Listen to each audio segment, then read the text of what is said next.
যেভাবে সিনেমার সাথে আছে অপু বিশ্বাসকে সবসময় যে। অবশেষে পরিমণি ও অপু বিশ্বাসের দ্বন্দ্বের সমাপ্তি।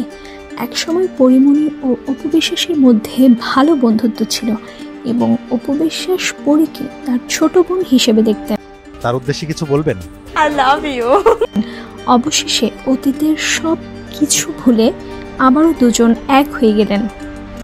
এসে মাঝখানে খালি বাধা হয়ে দাঁড়াতে, শুধু বাধা হয়ে দাঁড়াতে। মানে পরীর কাছে মাথা নত করলেন অপু বিশ্বাস। যা করবেন কেন জানতে চান?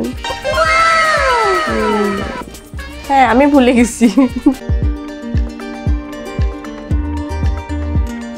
পরিমণির বাচ্চাকে কোলে নিয়ে সব কিছু ভুলে গেলেন অপু বিশ্বাস।